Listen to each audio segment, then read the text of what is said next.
So many Christians don't testify that they almost had an accident because they think it's normal.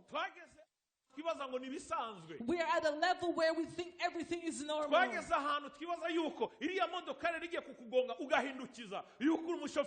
So you think that it's normal that you are about to have an accident and it didn't happen. There are so many drivers who had an accident and you didn't. And if you submitted your application and got the job, others made the same application and did not get the job.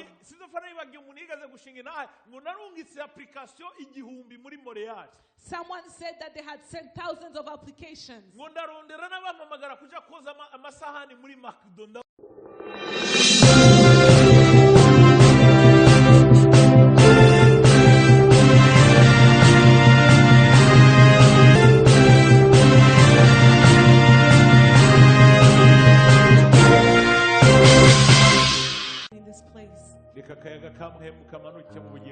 Let your spirit flow in our lives. On this day, touch our hearts. Change our lives. In Jesus' name. In Jesus' name. Amen. Amen. Hallelujah. Koma amashi menshi ko muyakomera Imana. Hallelujah. Hallelujah. Yes, ashimwe cyane. Praise the Lord. Ndabaramutsa mu izina rya Yesu. I greet you all in the name of Jesus. Hallelujah. Hallelujah. Yesu ashimwe cyane. Praise the Lord. Mu gitondo ndiko ndinjira. This morning when I came in, Richard yandavye araduka aratwenga cyane. Richard looked at me and he laughed. Ariko haragakobwa kanje hari inyuma ko karyohewe karavuga ngo pastor uyu munsi yambaye ibyoroheje. And my daughter was so happy saying that all the pastor is relaxed today. Ariko nibaze ko abandi bariko barasimba umutima. And others are wondering why, what's going on. Abandi bariko barasimba umutima.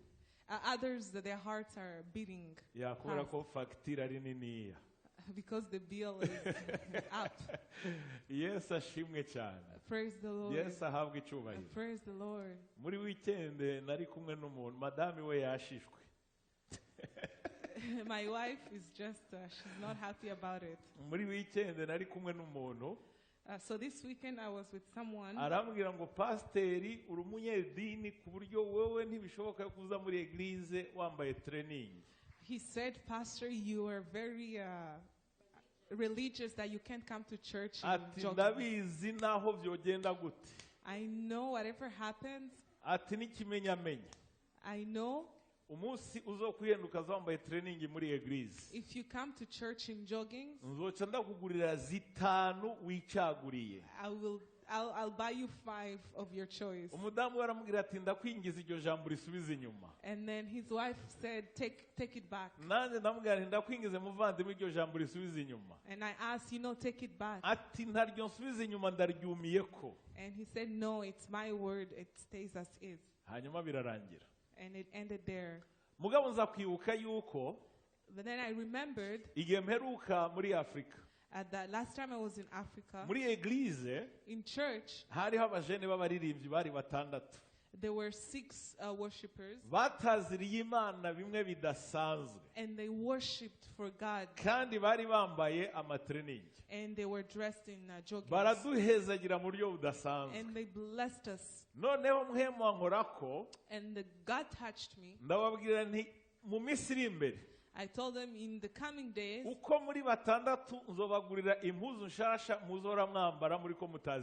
I'll buy you new outfits that you wear when you praise. So icyo gutangaza muri weekend nyene bari bandungikiye bambwira ati twaharuye dusanga za mpuzu zitandatu zizogura amafaranga angana gutya. So they counted and said the outfits would cost this much. So murumva ko nareko ndategura ayo mafaranga kugira ngo ngure izo mpuzu. So you see, I was preparing to buy the outfit. No.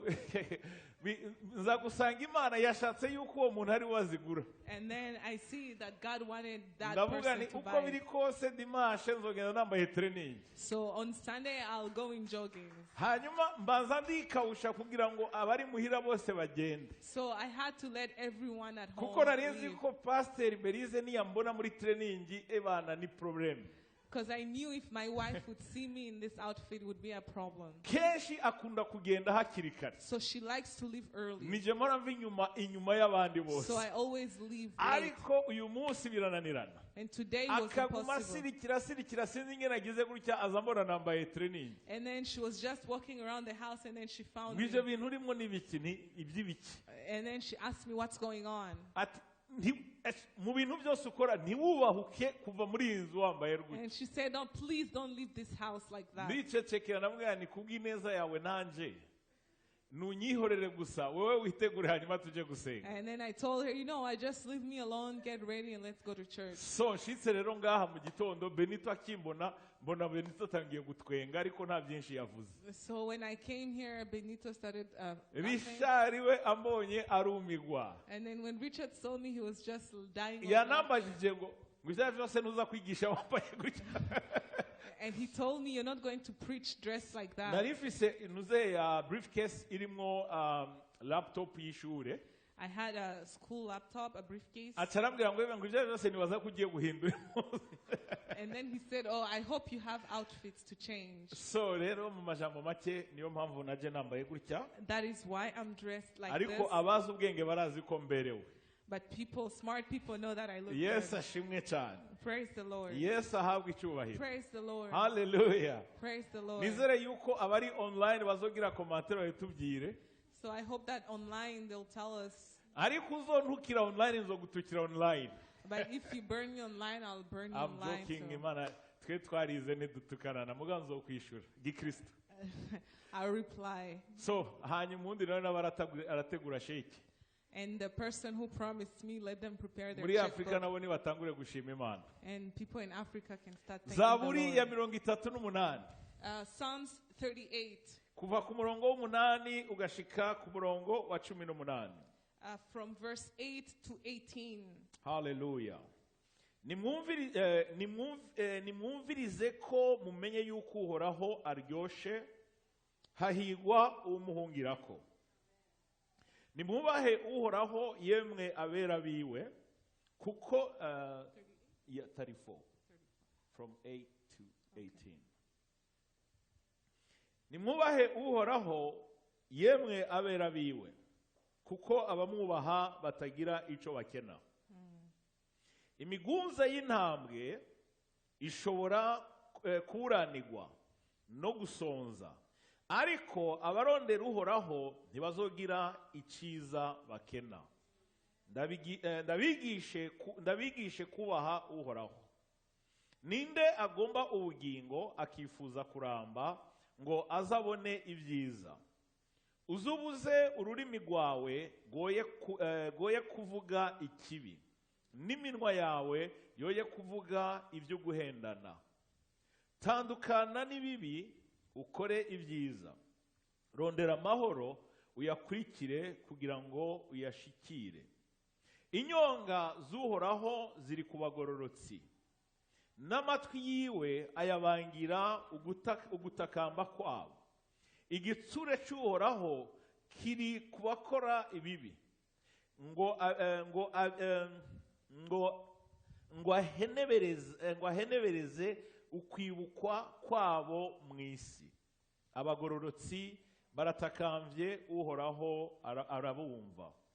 Abagororotsi batakambye Uhoraho arabumva, abakiza amagorwa yabo yose. Uhoraho aba hafi y'abafise imitima imenetse, kandi akiza abafise imitima ijanjaguritse. Amen. Amen. So verse 8 says, "Oh, taste and see that the Lord is good. Blessed is the man that trusts him." Verse 9, "Oh, fear the Lord, ye his saints, for there is no one to them that fear him. The young lions do lack and suffer hunger, but they that seek the Lord shall not want any good thing.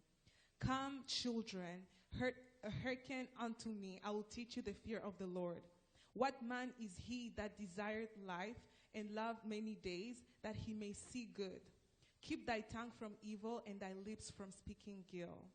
Depart from evil and do good. Seek peace and pursue it. Verse 15. The eyes of the Lord are upon the righteous, and his ears are open unto their cry. The face of the Lord is against them that do evil, to cut off the remembrance of them from the earth. The righteous cry, and the Lord heareth and delivereth them out of all their troubles. Verse 18.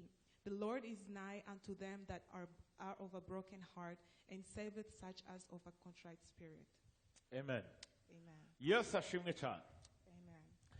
Muri iki gice duhejeje gusoma, So in this chapter that we just read, ni gice kidasanzwe ni gice kidasanzwe.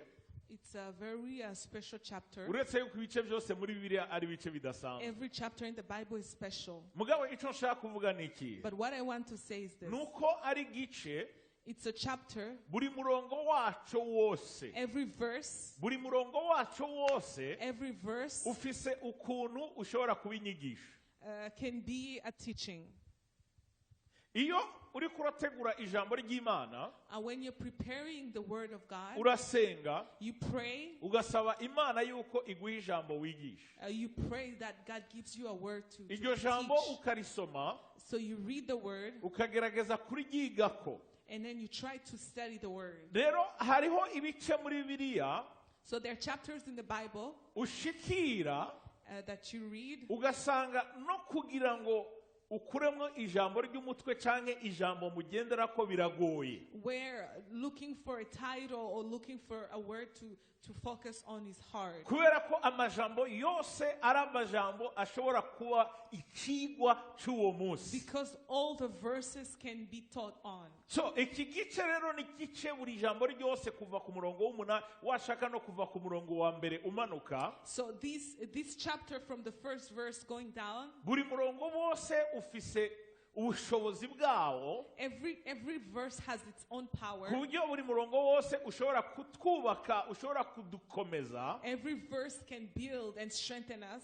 So niyo mpamvu rero nariko ndavuga nti iki gice ni gice gikomeye cyane. That's why I say that this was a very special chapter. Nk'ubu ndashobora kuguha akarorero. Let me give you an example. Utangure gusa ku murongo w'umunani, When you start on verse 8 ukumviriza amajambo avugwa ku murongo w'umunani, and you read what's being said on verse 8, ingene aryoshe kandi arimo ubushobozi budasanzwe, how it has, it's a powerful verse. uca wumva umenga uti ngira nkuremo ikigwa ahanyene kuri uyu murongo. And you would say to yourself, this is going to be my teaching. Washika ku murongo wa 18 And you go to verse 18 ukumva ibyo uwo murongo uvuga, and you read what the verse says. ubwo nyene naho hari indi teme. And there is another theme. So ugiye kuraba iki gice cyose buri murongo harimo teme umuntu ashobora kwigisha ku munsi wa So Mungu. when you look at the whole chapter, every verse has its own theme.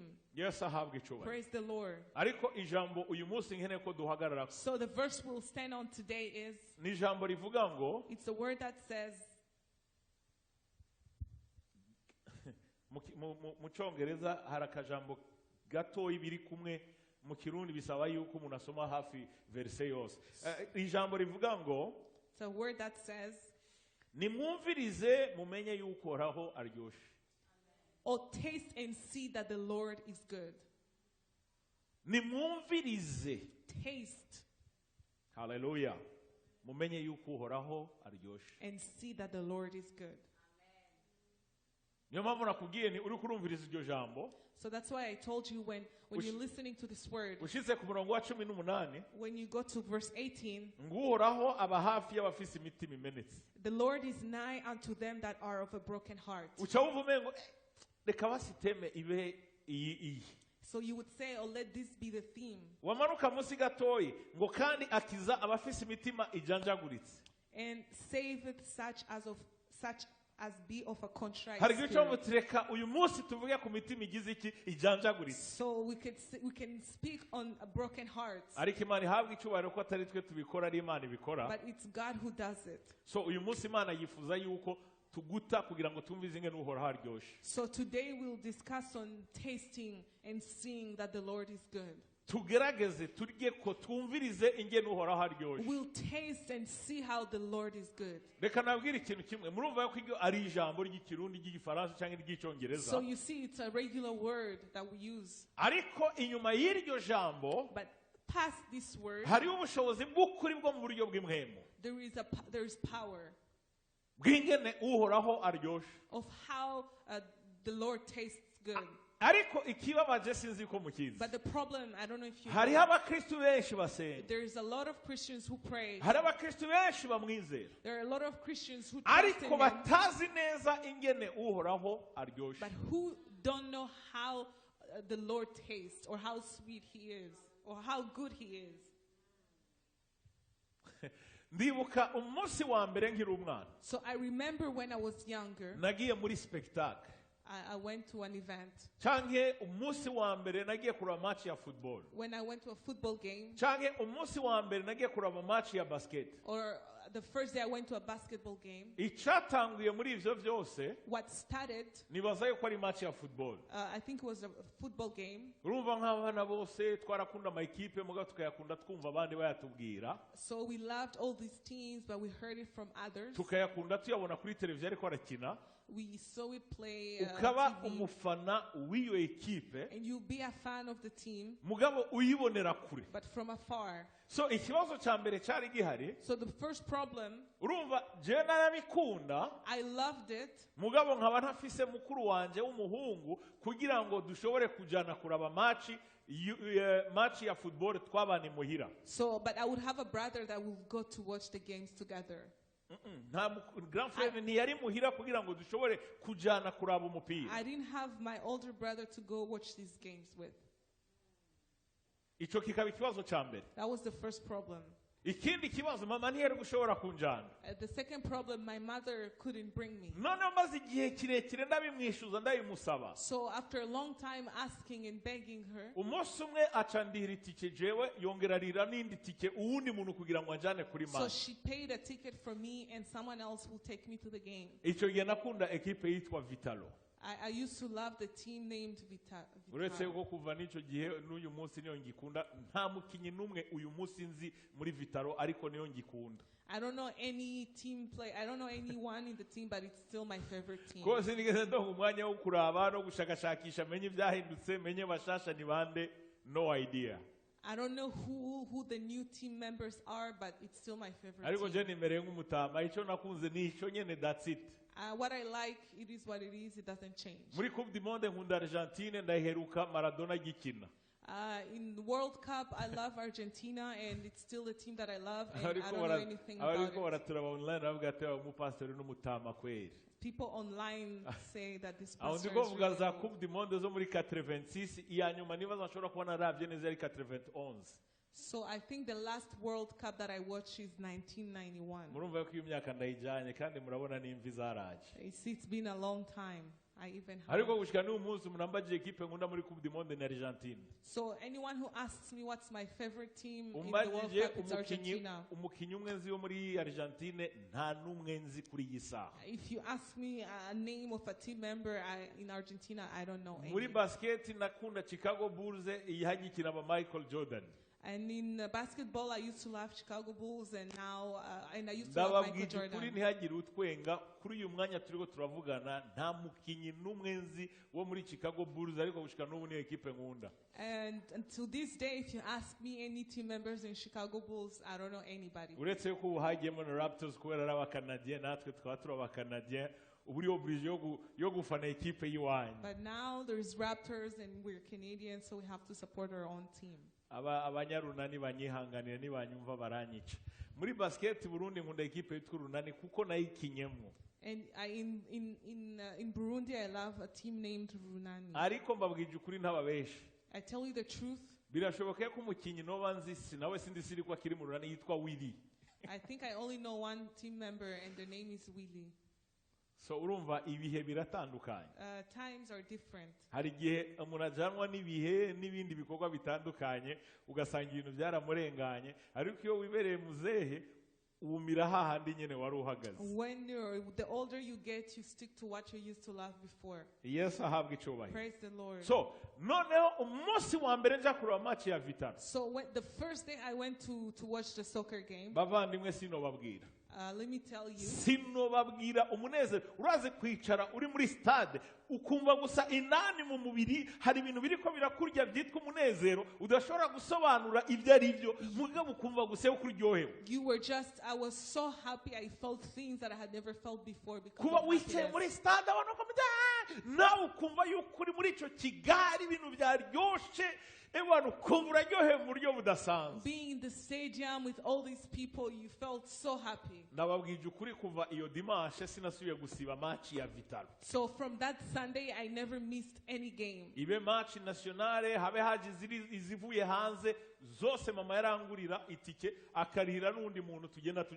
never missed any game. My mother would always pay my ticket and someone else to go with me. So and that was my joy. And the second joy was the first time I went to watch I went to an event at Odeon Palace.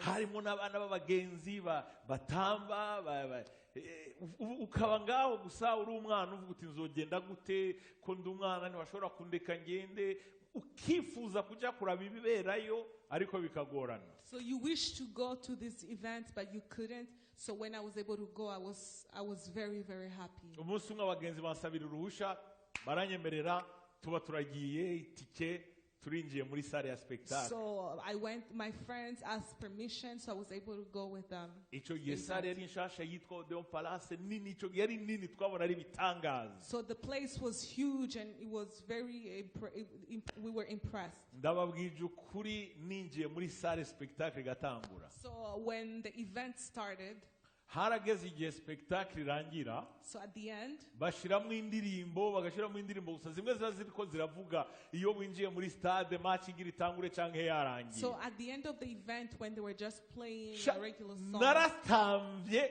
urumva sinari mu bagira spectacle mugabo kubera kuryoherwa spectacle yaheze naratamvye ndasubira natamba kubera nari ndyohe mu buryo budasanzwe. So at the end of the event I stayed and danced because of the joy that I had. uwo munsi wa mbere simora ndawibagira. So that first day I never forget. Uwundi munsi wa mbere nahora nibagirwa. And the other first day that I'll never forget ni entraînement ya mbere ya equipe yandeze muri basket yitwa Urunani. It's the first training day of my basketball team. Umunsi wa mbere baza kugira entraînement yabo muri quartier iwacu kuri terrain iwacu. So the first day they came to train in our area. Yari juste uvuye mu rupangi wacu uja bukibarabara ukaca winjira muri terrain ya basket. The training field was very close to home. So umengo yari projet y'abafaransa baje kudushirako amatara ya bitara bininiya hamwe bariko donc bavyakije wame niyo woti giceri hasi waragitora. So I think it was a French project. They had beautiful lights. So urunani rucaruza rero rucarufata iyo tero bacabarayibaha kugira ngo zore bayigira ko entraînement. So they used to train on that field. Wibuke ico gihe nari naratangiye nkina basket ndumukinyi mugabo hari ugwego narashikako. So I used to play basketball but there was a level I hadn't reached yet. Uwo musi ku mugoroba rero ma 17h 18h kubona abakinyi burunani batangiye gushika. So that day around 5 p.m. abo when bakinyi players started to come. ukabumva nk'umugani. So you used to hear their names. Umukinyi yarakomeye yitwa Bigirimana Mathias. So the greatest player at the time was Bigirimana Hakabari Mathias. witwa Bosco. And Bosco. N'abandi benshi ariko abo babiri kuri jewe n'abantu nagenda kuraba nkavuga ni wow. So these were my role models. I used to look at them and say wow. Itanguye. When the training started, ibi ndababwiye baradunda umupira nkawumvira mu mutima. They would play the ball or they would kazungurusha umupira akawucisha inyuma mugongo akagira uturuga bati mana reme ijuru nisajye hano nzohashika ryari. And I would ask myself, when would I be like them? Ariko uwo munsi uri mu minsi naryohewe ibi ndabwiye n'ukuri mu minsi muravuga mu buzima ntahora nibagira naryohe ukaryoherwa kubona abantu wahora wemera. So that was one of my happiest days, just to see people that you look up to. Ukabumva ukabarabira kuri televiziyo kure ubu rero kurababona live amaso muyandi. These are people I would hear on TV, on radio, and now I was able to see them live. Badunda umupira ukumva ma histoire y'ivyo Mathias yakoze mu match za Kinshasa za Centrafrique n'ahandi ubu rero kuramubona amaso muyandi. You know, seeing them live. noneho tugarutse kuri rya jambo riravuga ngo tugire iki. And if we come back to the word that says, riravuga ngo nimwumvirize mumenye ingene Uhoraho aryoshe. oh, taste and see that the Lord is So good. uyo munsi nararyohewe So that- ndiko ndabona ivyo bihangange. That day I was so happy enjoy seeing what was happening. nararyohewe ndiko ndabona ingene ivyo bintu bikogwa. I was very happy to see how things were nararyohewe done. ndiko ndabona ingene abantu bariko baratamba. I was so happy to see the people dance. Ariko ikibazo gihari, But the problem is bwari uburyohe bwo kuraba abandi. being happy watching or seeing bwari others. uburyohe bwo kuba uri kumwe n'abandi. The joy of being with others. Ariko ikibazo cyari gihari, The problem that was there is sinari gushobora kumenya uburyohe bwabyo ntarimwo nanje mu bariko barabiryosha. I wouldn't know the real joy if I wasn't in it actually. So kwari ukuryoherwa gusa bwo kubabona. It was just the joy of So seeing them. birashoboka yuko umukristo So it's possible to be a Christian ariko utaratahura uburyohe bw'Uhoraho. and you haven't understood how the taste of God. birashoboka yuko umuririmbyi You can be a worshiper, ariko utarumva uburyohe bw'Uhoraho. but you haven't understood the taste of God. biranashoboka ko umupastor utarumva uburyohe bw'Uhoraho. You can be a pastor and still haven't understood how. Ni nayo mpamvu ijambo ritubwira ngo That is why this word tells us, ritubwira ngo nimwumvirize ko taste, nimwumvirize ko. taste. hari abantu benshi rero babayeho batarumviriza So many people haven't tasted yet ingene Uhoraho aryoshe. how the Lord tastes. ingene How good the Uhoraho Lord tastes. aryoshe. How good the Lord tastes. So muri ivyo bitatu nabonye nkaryoherwa mu buryo So all budasanzwe. those three things that I was able to see and enjoy, muri ivyo bitatu nabonye nkaryoherwa in all those three things that I saw and enjoyed, kugira ngo ndyoherwe cyane, for me to enjoy even kugira ngo more, menye uburyohe bwabyo, for me to taste, byasaba yuko numviriza. for me to know the actual joy, I had to taste. Sinagize amahirwe yo kumviriza football. I was not able to taste football. Sinagize amahirwe yo kumviriza ibyo byo gutamba. I wasn't able to do the dancing. Ariko maze kubona ba Mathias ba Bosco, But once I saw Matthias ndavuga and ni Bosco, aha anye nkeregezwa kumviriza. and I said, here I have to taste. Muri vacances. So during vacation, 5h du matin nawe ndi kuri terrain ya basket. 5 in the morning, I was on the basketball field. 5h du matin nawe ndi muri terrain jenyine ndiko na shootinga. 5 in the morning, I was on the field shooting. Mwijoro At night, nataha 1h du matin. I would go home 1 in the morning. 1h du matin ndiko ndatera gusa shootinga atakandi kazi ndiko ndakora. 1 in the morning, just shooting. Hariho benshi b'abagenzi bahora badukurikirana online. So many people who follow us online. Ushaka kuminyuza azaminyuza. Ushaka kuminyuza azaminyuza. If you want to prove me, come prove me. Ekipe yose muri Bujumbura yaje kwijabe. All the team would come. Kandi zari nyinshi zirimo abakinyi bakomeye cyane. There were so many teams with great players. Abatazi mu Nyakabiga harimo abitwa ba Midu ba Abdura bose bari bihanganye. So many great players. Muri Rohero ba Pastor Denis mwarababonye Bujumbura yose. The whole town. Ariko bose bari bazi ko bashitsi wacu kwijabe. So but they know when they came to our field, yuko bose bataha uko baje. they would go back the same way they Baze came. baminyuze. They can come and Kubera prove me iki? wrong. Why? Sinabiravye gusa mvuge ngo biraryoshe. I didn't just see and say it's Oya good. narumvirije. I tasted. Narumvirije. I tasted. Ndabyinjiramwo. I went in. Ndabibamwo. I was in. Ndabiryamamwo. I slept Mbese in. nabwiye ko nabyuka 5h du matin. I woke up at 5 in the morning. Nkaryama 1h du matin. I slept at 5 in the morning. kuva lendi gushika dimanche. From Monday to Friday. Match ya mbere twari ko dukina na Independence sinofana navyibagiye hari muri 91. The first game in 1991. Nimba nihenze 90 cyangwa 91. In 1990 or 1991. Yari match yanje ya mbere ya école secondaire dukina n'ishure ryitwa Independence. So it was the first match that we played with the school. Naho ne hariho bashobora kuminyuza rero naho baragira commentaire bamwe bari ngaha Montreal. So and there's some people who would comment on it. Independence tuca dukinira match kwijabe. And so I played we played the first game, uwo munsi bahuye n'ibyago. and that day was horrible for them. Urazi uri nko mu gakari n'abakakugonga n'ikamyo. So it's like being hit by a truck. Babaye nk'abagonzwe n'ikamyo. It was like they were hit by a truck. Kandi ku ishuri aho twiga, And at school where we harimo ku studied, ishuri iwacu mengo harimo abakinyi batatu bose tubana turi kumwe muri ekipe yo muri quartier. Tugaca dukinira kuri tere y'iwacu. so in my team, 3 of us lived in the same area and went to the same school. So independante harimo abakinyi bamwe mu bazero n'abamaze kuza ngaha muri eglise. And so this other team, there were people uwo munsi bahuye n'ibyago. So that day there were. Now nariko ndabwira kuvyerekeye kugira iki kumviriza. So I was telling you about tasting. Kubera ko namaze kubyumviriza nkumva ingene biryoshe. I knew how good it was. Uwo munsi nyene match itarahera, before the game ended, urunani rwari rwamaze gushika ruje muri entraînement. The team was already in training. Mwibuke yuko umunsi wa mbere ndababona kuri tere ijuru n'isi byarahagaze. The first day I saw them training, it's like heaven and earth stood still. Ariko bintera ishaka yo kumviriza. But it made me want to taste. Bintera ishaka yo gushaka kudunda nkuko Mathias yaduye. It made me want to play like bintera Mathias ishaka played. yo kudunda nkuko Bosco yaduye. It made me want to play like Bosco played. Uwo munsi babonye match yacu na Independent. So that day when they saw our match game, match yapfuye kurangira. At the end of the game, coach w'urunana tashira ku ruhande. Their coach came and said, ntutahe uyu munsi uratangura gukina mu runani. Don't go home today, you'll start playing. Match ya mbere ya kora secondaire na Independent uwo munsi nyene urunani rwace rundokita uyu munsi uraho mukinyi wacu. And after that game I was recruited. Ni bya bintu biraryoshe. And I said, wow, it's Sambandanya noneho kumviriza. And I continued tasting. I continued Nongera tasting. ndumviriza. And tasted even some more.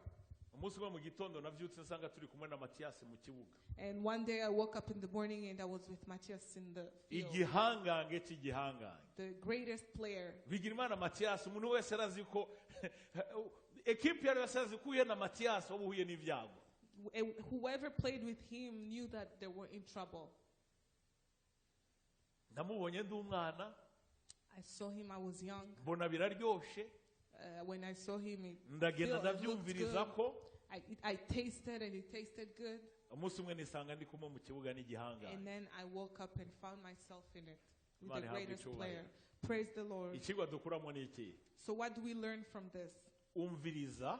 Taste ingene Uhoraho aryoshe. And see that the Lord is good. Nari gushobora kubona Mathias. I would have just seen Nari Matthias. gushobora kubona urunani. I could have seen the Nari gushobora kubona ingene biryoshe. I could have seen how good it was. Ariko nkabandanya nza kwirabira ingene biryoshe. And then I would have kept and coming and seeing how good kuraba it ingene was. biryoshe. I would come and just Kandi babaje ati mbe ni bande bazi Mathias.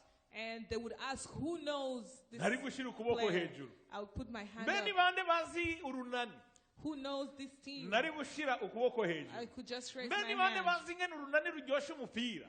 Nari gushira ukuboko hejuru ko byose nari ndabizi. I knew everything about these teams. Kuko byose nari narabibonye. Because I Ariko seen these things. ikibazo aho cyari kiri. But where the problem lied is, nuko ntari bwumviriza ingene biryoshe. I hadn't really tasted how good it Nuko was. ntari bwumviriza iyo equipe ingene ikomeye. I never knew how great this team was. Nuko ntari bwumviriza ingene urunani rushobora gutanga umunezero mu gisagara ca Bujumbura. I didn't know how they could provide so much joy in the city. Ibihumbi n'ibihumbi by'abantu bikaza bikagubwa neza kubera kubona umukino. And thousands of people just come and enjoy. So byasaba the yuko game. ninjira. So I had to go in. Muga kugira ninjire byasaba yuko ngira entraînement. For me to get in, I had to train first. Byanasaba yuko nkina ijoro n'umurango kugira ngo shike kuri ubwo rwego. I had to play day and night to be at that level. So Bibiliya tugira ngo ibiri ngaha kwisi ni igishushanyo cy'ibiri mu ijuru. So the Bible says what we see on earth is an image of what's in heaven. Kwizera Imana gusa ntibikwiye. Just believing in God or trusting God is Kugira ngo not enough. kumviriza uburyohe bw'Imana. To taste the goodness of God. kwatura yuko Yesu ari umwami n'umucunguzi mu bugingo bwacu ntibikwiye ibyo byonyine. Saying that the Lord is king in our heart is not enough. Ariko bisaba yuko winjira indani. You have to go in. Bisaba yuko winjira mu byumba by'agakiza. You have to go in. Bisaba yuko winjira mu byumba by'Uhoraho. You have to go in. Ntihagire uvuga ngo pastor avuze ibyumba ibyo bintu yabikuyeho muri Bibiliya. Icyo nshaka kuvuga bisaba ko twinjira mu ijambo, twinjira mu murimo w'Imana, twinjira mu bikorwa by'Imana. What I mean by all this is going in, serving God, going and reading the word. Twinjira mu ijambo ry'Imana. Going in deeper in the word. Twinjira mu masezerano y'Imana. Going in the promises of God. Imana ihabwe icyubahiro. Praise the Lord. Yesu ashimwe cyane. Praise the Lord. Yesu ashimwe cyane. Praise the Lord. Ijambo ry'Imana tubwira ngo nimwumvirize ingene Uhoraho aryoshe. Taste and see how the Lord is good. Nimwumvirize ingene Uhoraho aryoshe. Taste and see that the Lord is good. Mu yandi majambo uwanditse aya majambo. In other words, whoever wrote this verse, hejuru muraza kubona handitse ngo izaburi ya Dawudi. On top it says Psalms of David. Ariko hari icyo nashaka kuvuga. But there is something I want to say. Ijambo ry'Imana riragoye cyane.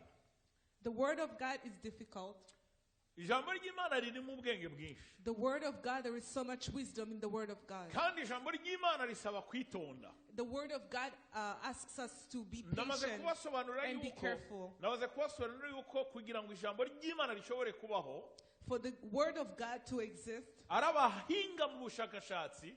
There's so many scholars, hamwe n'abahinga mu ijambo, scholars in the word, bagiye bashakisha ibi tubona muri Bibiliya, who made research on what we see in the word, aho byari bibitswe ku isi mu bihugu bitandukanye, where these things were in the world and where they were hidden. Baravyegeranya, and they put all these things together.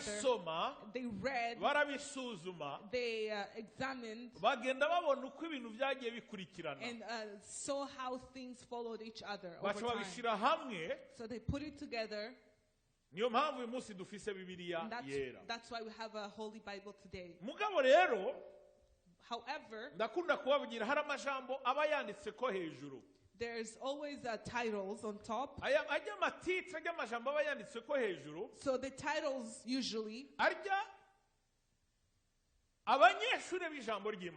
the scholars of the Bible, bifuza kudufasha kugira ngo dushobore gusobanukirwa no gutahura ijambo ry'Imana. They want us to understand the word of God. Nibo bagiye bagerageza gusoma ayo majambo. So they try to read the word. Kuko barabahinga mu kumenya ivyerekeye ingene amajambo apangwa.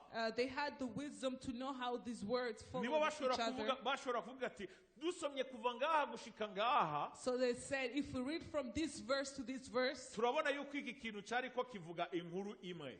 We see that it's the same story. Niyo hava amashapitre, amaparagrafu atandukanye, ibintu nkamwe ni. And this is why we have different chapters and different verses and so bagerageza rero no kugenda bahereza amashapitre cyangwa ibice bitandukanye amatitre. And that's why they gave sections titles. So ariko rero kenshi urashobora kuraba amatitre ugasanga hari ukuntu rimwe na rimwe atandukanye. And sometimes you look at the titles and they're different. Aya matitre rero atandukana adatandukana ntaco vyica. Whether the titles are different or not, nothing changes. Aya matitre urabona aho ngaha muri amajambo nariko ndasoma mu gice cya 34. So what in chapter 34, hejuru handitse ngo iyi zaburi ni ya Dawudi, a psalm of David, hamwe yisarishiriza imbere ya Abimeleki, when he changed his behavior before Abimelech, who drove him away and he departed. So aya majambo ntabwo yanditswe n'Imana. So these words were not written by God.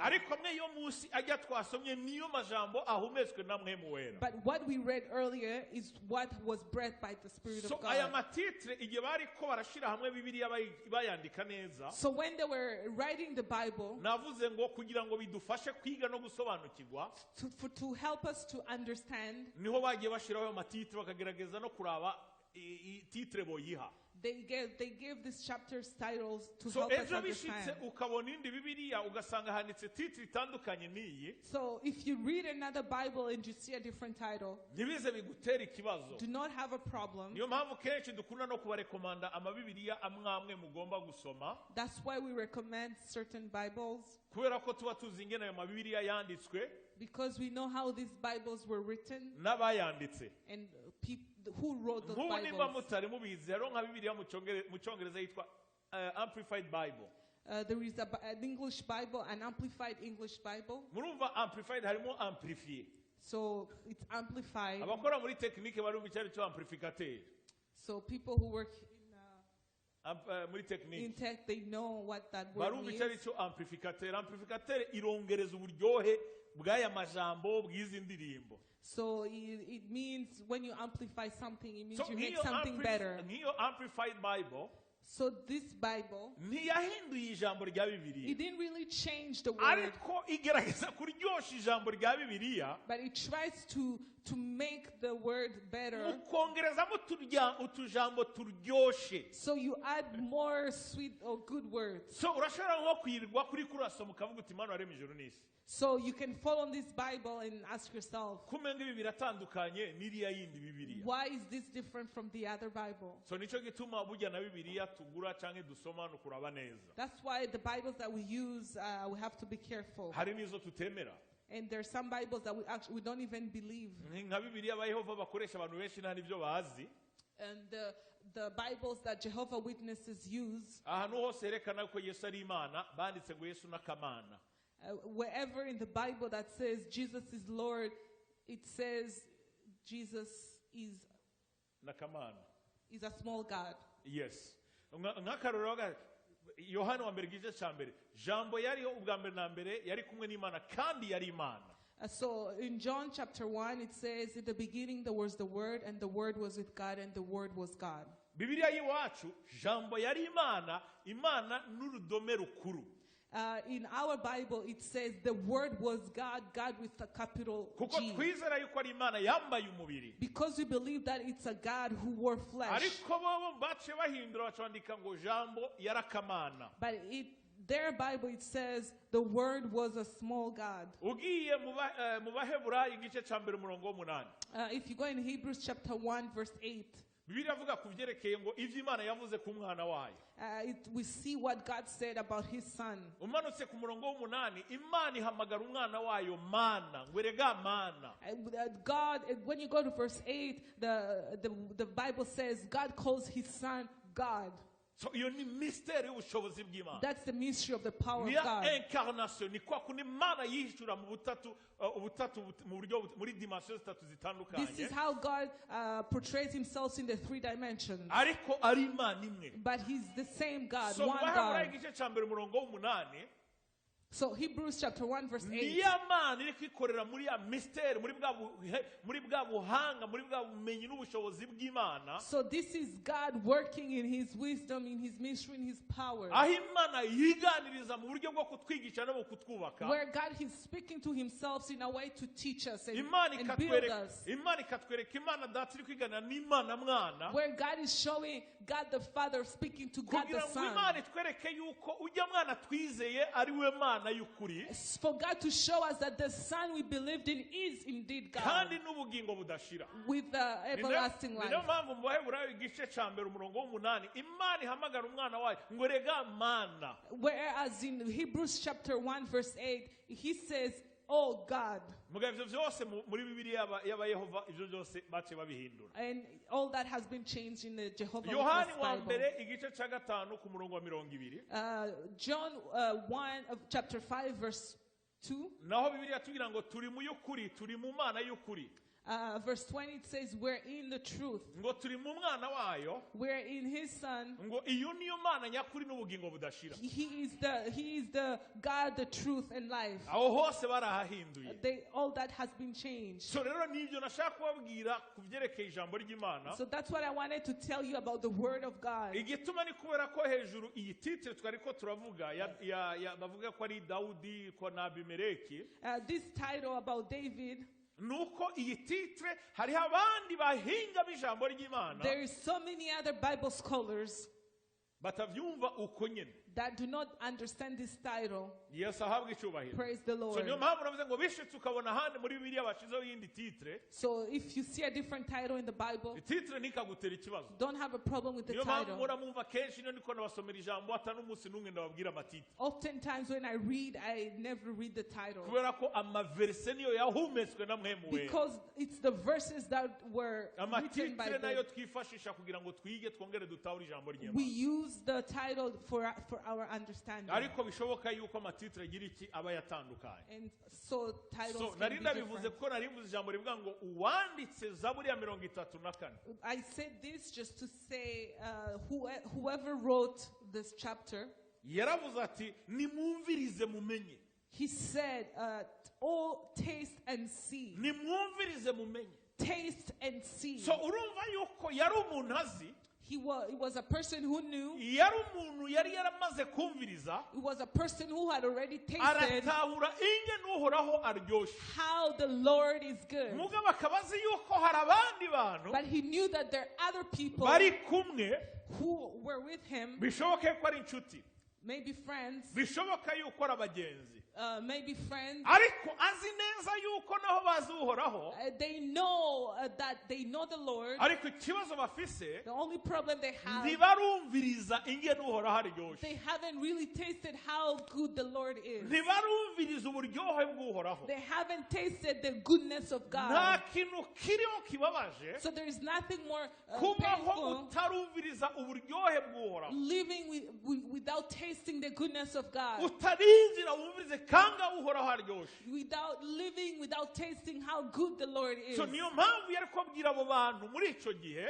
So he told people at the time, kandi nizera yuko yari kwarungikira n'abandi bazokumviriza iri jambo. and also sending people who would read this word Avuga ati later, nimwumvirize ingene Uhoraho aryoshe. said, oh, see, taste and see that the Lord is Nimwumvirize good. ingene Uhoraho aryoshe. Oh, see and taste, oh, taste and see that the Lord is good. Hallelujah. Praise the Lord. Hallelujah. Praise the Reka turabe Lord. Petero wa mbere igice cya 2 umurongo wa 3. Petero wa mbere igice cya 2. Let's read in 1 Peter chapter 2. Petero wa mbere igice cya 2. 1 Peter chapter 2. Twumvirize nawe icyo avuga. Let's hear what he says. Kuko mwibuke yuko Petero nawe yagendanye na Yesu. And remember, Peter walked with God. Igice cya 2 umurongo wa 3 aravuga ngo Chapter 2, verse 3 says, ngo kandi ukwifuza excuse nisomye igice cya 2. Igice cya mbere umurongo wa 3, igice cya Petero wa mbere igice cya 2 umurongo wa 3 aravuga ngo usangwa mwariyumvirije mu kanwa yuko umwami wacu agira neza. if so be ye have tasted that the Lord is gracious. Mu Kirundi murumva yuko bitandukanye, ariko mu Cyongereza bivuga neza ati mwaramaze kumviriza. Si vous avez goûté. Mu Gifaransa avuga ngo iki?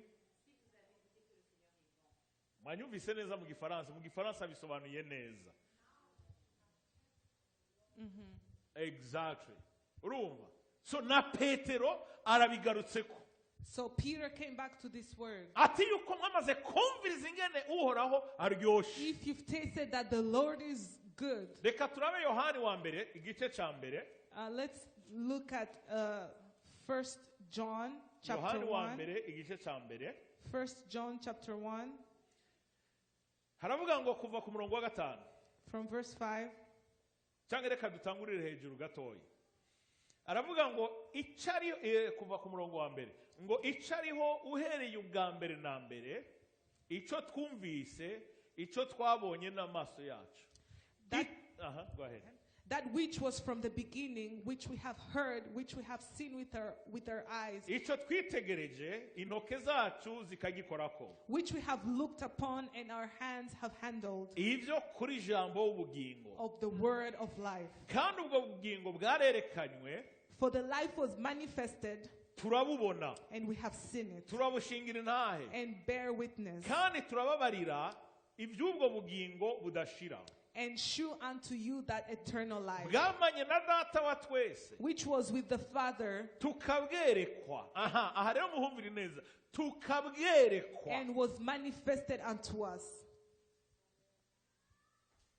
Icyo twabonye tukacumva nico twababwiye namwe kugira ngo namwe mufatanye natwe kandi natwe dufatanije na data wa twese n'umwana wiwe Yesu Kristo. Twanditse ibyo kugira ngo umunezero wacu wuzure. That which we have seen and heard declare we unto you, and that ye also may have fellowship with us. And truly our fellowship is with the Father and with his Son Jesus Christ. And these things we write we unto you, that your joy may be full. Zaburi ya 34 Psalms 34. Uwayanditse nimba ari Dawudi cyangwa nimba yo bari n'uwundi, whoever wrote this chapter, aravuga ati nimwumvirize ingene Uhoraho aryoshe. It says, oh, taste and see that the Lord is good. Oh, taste and see that the Lord is good. And Peter says, oh, you've tasted and seen that the Lord is good. And then John comes and says, the word was there. We've seen the word. We've seen the word. It did not stop there. We tasted. We touched the word. What we tell you is what we've seen. It's what we've touched. It's what we've tasted. And that's why we want you to know. For us to have fellowship in Christ. So the problem is this. The problem is that we've tasted him. They've told us about him. They've showed us him. The problem is we don't want to touch him. We want to see him from afar. You cannot touch him if you look him from afar. So if I just looked at the team from afar, if I just watched him from afar, it tasted good when I was in the field. The joy in person and the joy on TV was different. It was different from what people told me. The joy of just listening to concerts. It was very different when I was in person. The joy of just seeing Matthias on TV. It was very different from the day I saw him live. When I said hello to him. And the joy was even greater from the dimension of seeing him and then touching him and greeting him. And it was even greater. And the day I actually played with him and handed me the ball, and he handed me the ball, that day I said I am with him. We are together in the field. I can play the ball and give him. He can play the ball and give it to me. So many Christians, God is in the field. God is working. But we are so far from him. He's in the field, we're not in the field. And some of them are not even in the close perimeters. Some are listening on the radio. Some are watching from TV. So Psalms 34, he wants us to say what Peter said. He wants us to stop listening from the radio. We have to stop looking from TV. We have to go in the field.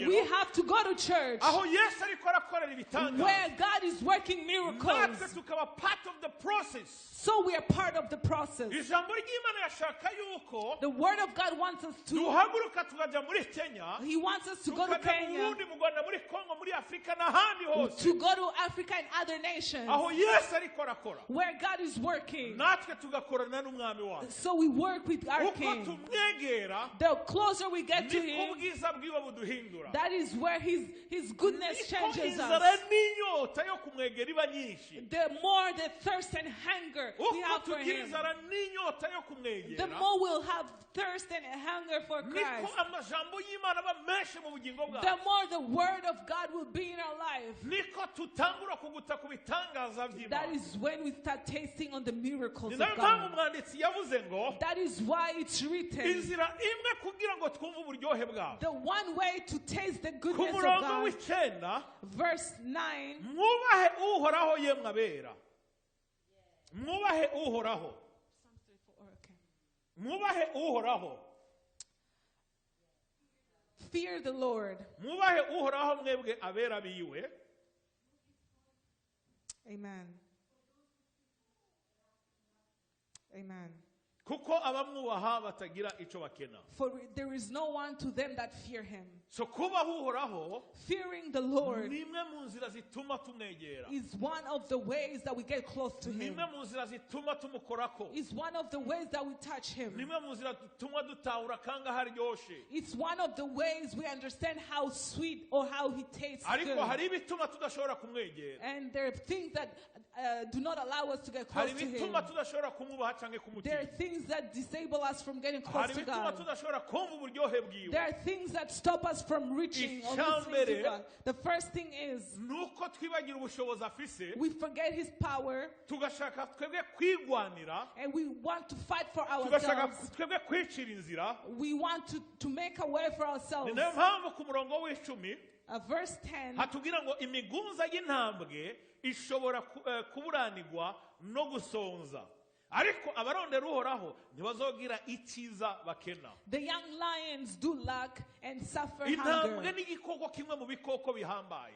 A lion is one of the greatest animals in the world. Intambwe ni igikoko gifise inkomezi zidasanzwe. The young lions is one of the animals that have great Intambwe power. ni igikoko gifise confidence kuri yo mu buryo The budasanzwe. young lions do have confidence in themselves. So kenshi muri ubu bugingo iyo wibaza yuko ukomeye, So in this world, when you think you're iyo strong, wibaza yuko uhambaye, when you think you're powerful, iyo wibaza yuko ufise ubwenge bwinshi, when you think you're very iyo smart or wibaza yuko intelligent, wewe wenyine ubishoboye, when you think you're capable, iyo wibaza yuko ushobora kubikora naho Imana itobikora, you think you can do it without iyo God. utangiye kwibaza yuko akazi ufise ari kubera ko wize menshi, When you think that the job you have is because iyo of your utangiye education. kwibaza yuko amafaranga ufise ari kubera ko wakoze cyane, When you think that the wealth you have iyo is because utangiye you worked a kutabona lot. ububasha bw'Imana mu bugingo bwawe, When you don't see the power of God in your life. iyo udashoboye gutahura yuko icyo uri aho uri ibyo ufise ari we yabiguhaye, When you don't understand that what you have, where you uba are, who you are is because of God. uba utangiye kumera nk'intambwe, You start being like a young uba lion. utangiye kwizera inkomezi zawe, You start believing in your own power. uba utangiye kwibaza yuko ubishoboye naho Imana itarimo. You start thinking that you're capable without Ibyo rero God. bituma tudashobora kumva uburyohe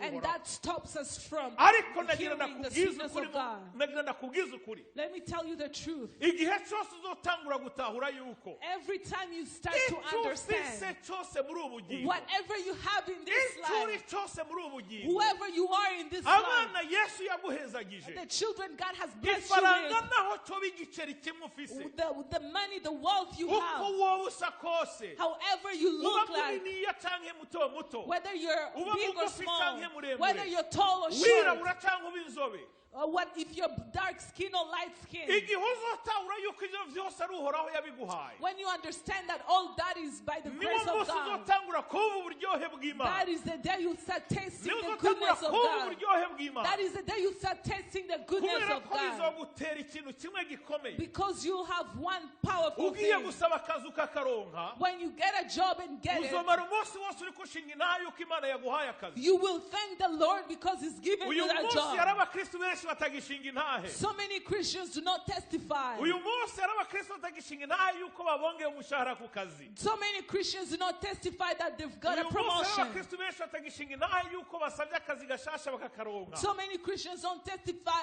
that they got a new Uyu job. munsi hari abakristo benshi batagishinga intahe yuko bari bagwaye barakira. So many Christians don't testify that they were Uyu ill and now munsi they're hari healed. abakristo benshi batagishinga intahe yuko yari mw'ibarabara ahakwa kugira accident. So many Christians don't testify that they almost had an accident Kubera ko bamaze kwifata business as usual. because they think it's normal. Twageze twibaza ngo nibisanzwe. We are at a level where we think everything is normal. Twageze ahantu twibaza yuko iriya modoka yari igiye kukugonga ugahindukiza yuko uri umushoferi mwiza. So you think that it's normal that you were about to have an accident and it didn't happen. Hari abashoferi b'ibihangange bagonzwe wowe urasigara. There are so many drivers who had an accident and you didn't. Niba wagize application ku kazi ukaronka ako kazi. And if you submitted your application and got the Hirya job, yawe hari barakabima. others made the same application and did not get a job. Sinzofana nibagiye umuntu yigeze gushinga intahe ngo narungitse application 1,000 muri Montreal.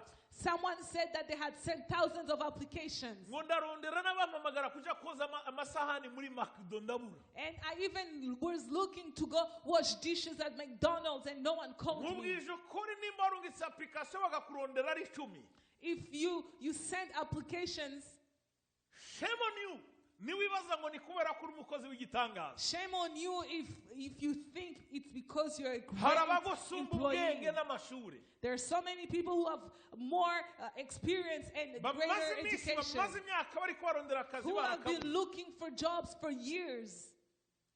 Nimba ku kazi bakongera umushahara niyo bakongera igiceri kimwe. If you get a raise at work, Iyo ni impamvu yonyine yo gushima Imana. it's a reason to thank God. Iyo ni impamvu yo kuza mu nzima bakavuga ati ndashima Imana kuko Imana yangiriye neza uyu munsi. It's a reason to thank God. Nutabibwira ishengero, If you don't tell it the church, nubwire mwene so uti ndashima Imana ko nari nararondeye akazi none uyu munsi nakaronka. tell it to your brother or sister in Christ. Say, you were looking for a job and now you got Ndashima a Imana job. kuko Imana yanyongeye I umushahara. thank God because I got a raise. Ndashima Imana I thank God kuko abana banje bavyuse ari bazima. my children woke up Ndashima healthy. Imana kuko navyaye nkabyara neza. I thank God because I gave birth Reka healthy. mabwiza ukuri kandi niko ndababwira mwese. I'm Niko telling ndababwira you mwese. all. Simeruka kumva umuntu aza ngaha kudushingira inahe na passion y'ingene yavyaye neza vyara umwana ameze neza. Izo nahe nazo meruka mu mbabarira baheruka kubyara. I haven't heard anyone testify on how they gave birth to a beautiful or to a healthy child. Mwe muzi kuraba neza sinzi je ndashobora kuba ntaraba neza. Maybe I don't see well. Harizo muherutse izo nahe. Have you recently heard of these testimonies? Abaheruka kugira mariage. Those who got married recently, Sindabona baza gushinga inahe bari kubararira. none of them have testified. Bari kubararira. Crying. None of them Amarira testified crying. y'umunezero. Tears of joy. Hari abatipe aho hanze. There's so many men, Bamaze imyaka bari kubarasirikira byaranse ko barongora. and they're unable to get married. Ni beza, They're handsome. bafise kashi, They have money. bafise n'amazu. They have houses. Hari n'abatayafise bafise akazi keza. They have beautiful jobs. Ariko bifuza mariage ariko ntibirakunda. They want to get married, but they're still unable to do it. Banagusumba kuganiriza neza abakobwa. They're better than you to speak to women. Ariko wowe waragiye gusa wivugira verse cyangwa wivugira ati ariko gusa cyangwa birakunda. And it happened for you. Umukobwa la même chose. No, and the women, the same Hari thing. abakobwa beza ngaho hanze. There are so many beautiful women out Bafise there amashure. who are educated. Sindiko mvuga Bonere na Fiona, ndiko mvuga en general kugira ngo ntibana batangura kurabaraba oyaye en general. In general. So ndibaze ko mu minsi iri imbere nzobona intaye ngaza amarira. So I hope that in the future I'll see testimonies of Babwije tears. ukuri ibintu babwiye n'ukuri. I'll tell you the truth. Hari igihe Imana tuyimenyera. Sometimes we get used or we get accustomed to God. Aho tutagirira n'isoni haje nk'umukobwa cyangwa umuhungu ngaha agashinga intenge n'Imana yamukoreye bitangaza imuhereza umugabo cyangwa umugore hari bavuga ati ujya nawe yabuze ibyo atubwira mugani tumenye yuko Imana yamukoreye bitangaza. Yes, ahabwa icyubahiro. Amen. Hallelujah. Imana yamukoreye ibitangaza. God made good things for this person. Numupastori ndaganira n'abantu. I am a pastor, I speak to people. Hari abantu yabishoboka yuko nk'abapastori mfise nka buto yo gufyonda uwo musi akagira mariage. So if I was able to just make the person get married, twoca dusezera ubukene. we would say goodbye. Iyo ni ya terme y'ikirundi. We would say gusezera ubukene mu bice bisobanura ukira bya hatari. you become wealthy the same day. Uretse uko nkize. So icyo nshatse kuvuga ni iki? What I mean is this. Hari abantu bari ready. Yaba pastor Mugisha fisa kabuto fyonda bikaca bikoreka. Niyo no mucira facture ni ibihumbi 10 by'amadolari nga mu ndwi zuzogira mariage. Uwo musi nyene yoca bi. There's some people who are so ready where if I were to just press a button and say here is the bill, they would get married the same day. Ndababwije kurera abakobwa ari abahungu benshi ngaho hanze. Bari ready gutanga ibihumbi 10-20 kugira ngo bakore mariage ariko byaranse. So many people who are willing to give $10,000, $20,000 to get married, but they're still unable to get married. The day we start testifying is the day we'll start tasting the goodness of God.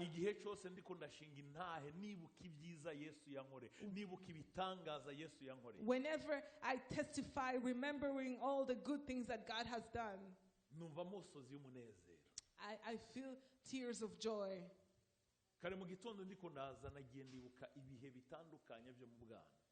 So when I was coming in the morning, I remember different seasons of life.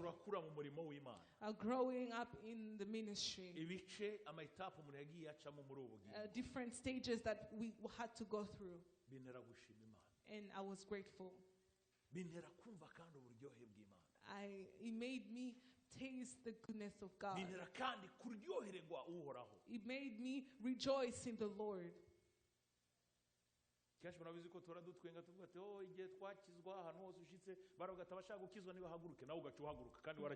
Remember, I like to say, before when we first gave our life to Christ, whenever they'll say who wants to give their life to Christ, you'll always stand. That was rejoicing in the Lord. So we need to go back. We have to go back and go in. Go in. So we'll keep on, we'll develop this word next week. We'll speak about this word next week.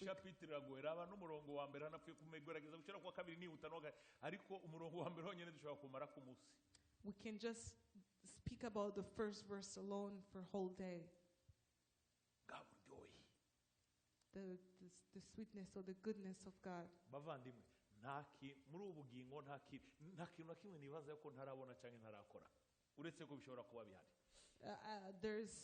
There's so many things that I've done. I've been to great hotels.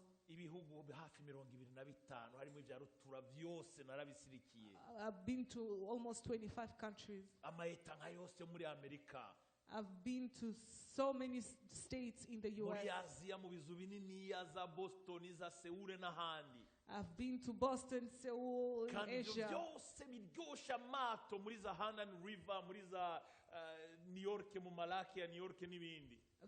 To New York. I've been to so many great places. But let me tell you the truth. There is no joy that I've felt or that I've had or than the joy that I have when I'm in the Lord. The joy in the Lord. So in the different seasons of life, the different season when we're praising God, when we're serving God, when we're building God, when we're blessing weddings,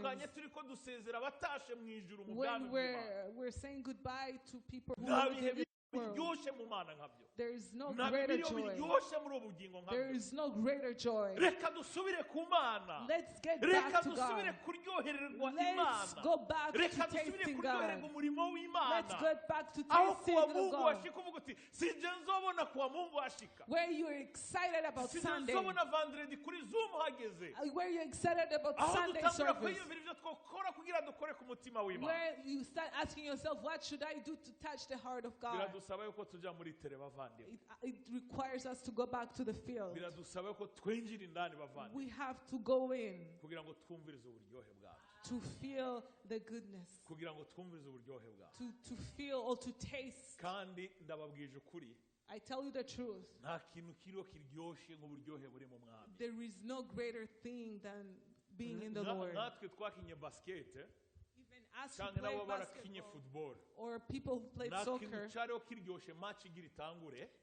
the greatest thing was when the Mujya game was about to start. mwiruka mutonze umurongo mujya muri tere. When you're running and going to the field. Abantu ibihumbi bari kuri stade bari bakoma induru kubera mushitsi. When people are just overjoyed in Ibari the ku stadium. ishure, ibari muri equipe. Whether it's the team, warumva yuko hari ibiro bingahe byongerekanye mu bugingo bwawe abantu bari kwagukomera induru kubera ko ushitse muri tere. you were just happy and overjoyed. Abamarayika ni bazodukomera induru tutari muri tere. The angels of heaven will not clap for you if you're not in the field. Yesu bamugira ibitangaza byakoretse. When they told Christ of the miracles that had happened, barababwira ngo nimunezerwe ko ibitangaza he byakoretse. told them, do not overjoy of Ariko these nimunezerwe miracles. kuko amazina yanyu yanditse mu bwami bw'ijuru. Be overjoyed because your names are written in the holy book. Icyo batari bazi ntibari bazi ko ari muri presence y'umwami w'abami. What they didn't know is that they were in ntibari the presence bwataha of the uburemere holiness. bwabyo. They didn't know the heaviness, ntibari the bwataha power. ubushobozi bwabyo. They didn't know about the Ariko power. mu ijambo rivuga ngo I like the word that ubwo nyine says Yesu aduga muri mwebwe. that same time God rose in spirit ngo aranezerwa. and he was overjoyed. Aranezerwa. He rejoiced. Aranezerwa. He rejoiced kuko abana batangiye kuguta ku byiza because they had tasted the goodness batangiye of kuguta ku God. bitangaza They had by'ubwami. tasted the miracles of Reka rero God. tugaruke tugute kuri So let's come back and taste. reka rero dusubire twumvirize ingene umwami aryoshye. Let's come back and taste how good the Lord tutazira is. imana tuze gutazira imana mu yindi dimension kugira twumve ingene biryoshye. Let's praise the Lord in a different uje dimension. kuririmba aririmbe nk'uje kuririmba ku munsi wa nyuma. When you praise God, praise as if it's your last day. uvuga ubutumwa buvuge nk'uriko aravuga ku munsi wa The nyuma. one preaching, preach as if it's your urongora last rongore day. nk'uriko aravuga ku munsi wa nyuma. Lead as if it's your last day. kugira ngo icyubahiro kibe icy'Imana. Glory to God. Mana turagushimiye. Father, we thank you. Turagushimiye kubw'ijambo ryawe. We thank you for your word. Turagushimiye kuko uri Imana yacu. We thank you because you are God. icyo ndagusabye kuri uyu munsi What I ask you today is, nuduhe gusubiza amaso inyuma n'imitima let us go back. Let us look back kugira ngo twumvirize uburyohe bwawe. for us to taste your kugira goodness. ngo tukwegere tube muri ubwo buryohe. For us to stay closer to you. dushoboze kwinjira kugira ngo twumvirize ubwo buryohe. Allow us to get closer to you. dushoboze kukwegera kugira ngo twumve ubwo buryohe. Allow us to get closer to you to dushoboze taste the goodness. kukwitangira kugukorera kugira ngo twumve ubwo buryohe. Allow us to serve you so we can feel that joy. kuko ni kenshi twibagira twifata nk'uko ari ibintu bisanzwe. Oftentimes we forget and we think it's normal. ariko turashaka kuba muri ubwo buryohe. We want to live in that joy. tugiye gutandukana mu mubiri ariko muri mwemu turi kumwe. We're going to separate, but we're together in uhezagire abo spirit. twari kumwe bose ngaha. Bless all those who are abariko with us, bumviriza ijambo online people listening online, n'abazobandanya baryumviriza. and those who will keep listening. duhe twese kwinjira no kwegera kugira ngo tube muri ubwo buryohe. Allow us to get closer and taste the joy. duhe kugira wa Mungu mwiza. Allow us to have a good Sunday niyo ndwize tubere indwi y'intsinzi. and have a victorious week. In Jesus name. In Jesus' name. Amen. Sound Amen. peace.